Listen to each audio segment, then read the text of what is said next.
I don't care who's doing better than me. I'm not in competition with anyone else. The only rival I have is the person I was yesterday. Last year, I was different. I've grown, I've learned, I've improved, and that's what truly matters. It's me versus me. Every day, I wake up ready to push myself further. I challenge my limits, striving to be the best version of myself. I won't let someone else's success make me feel small. Their journey is theirs, and mine is mine. I know where I've come from, and I know where I'm going, so I keep pushing forward, not to be better than anyone else, but to be better than I was. That's my purpose, and when I look back one day, I'll know that every step, every struggle, every victory was mine alone. My growth, my journey, that's my legacy. What if I told you that a single, simple belief has a massive impact on pretty much every part of your life? It's a belief that can be the difference between reaching your full potential or staying stuck right where you are.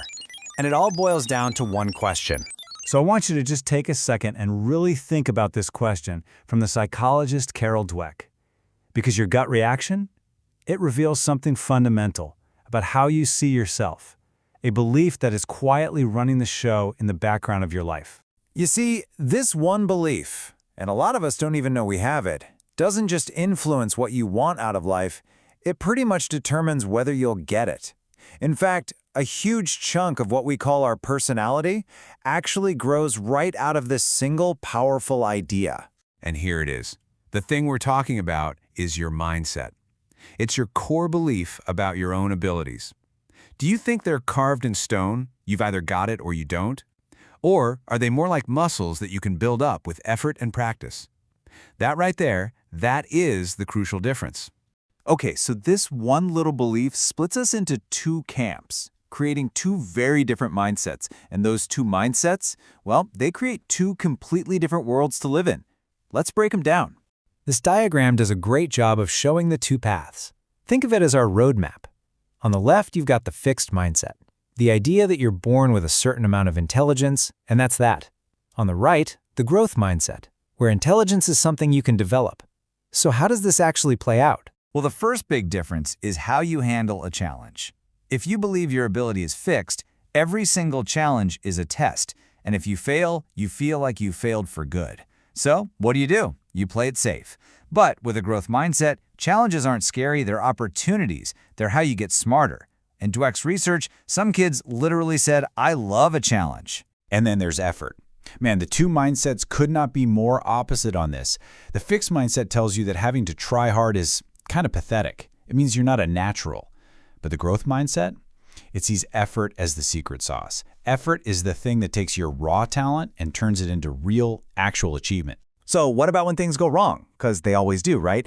For someone with a fixed mindset, failure is just devastating. It feels like a final judgment. It makes you think, I'm a failure, I'm worthless. But in the growth mindset, failure is just information. It's not a verdict, it's feedback. It's just a problem you need to solve. It doesn't define you at all, it helps develop you. So you'd think telling your kid they're smart is one of the best things you can do, right? Well, it turns out that this well-meaning praise, it can actually backfire in a pretty major way. This quote from a parent just hits the nail on the head.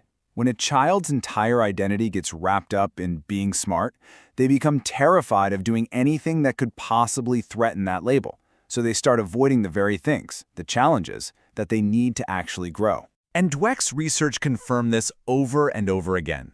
When you praise intelligence, you're basically teaching kids that success is about having some fixed trait.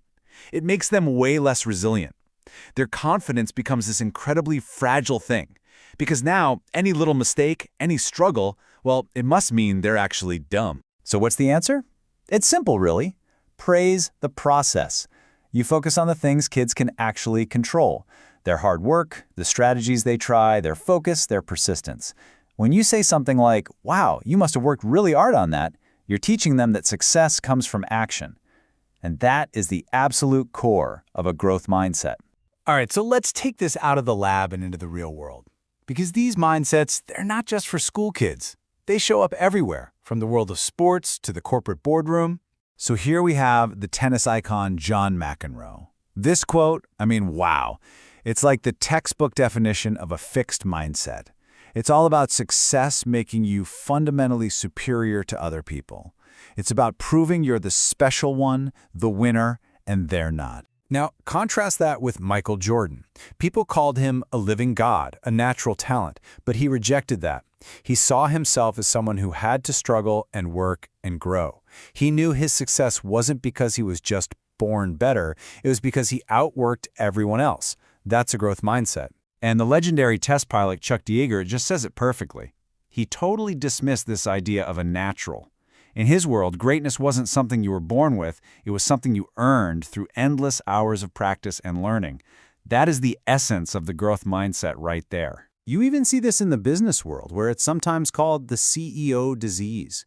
What happens is a leader has a massive success, like Lee Iacocca did when he saved Chrysler. And a leader with a fixed mindset feels like they now have to protect this genius reputation. So they stop taking risks. They only hire people who agree with them.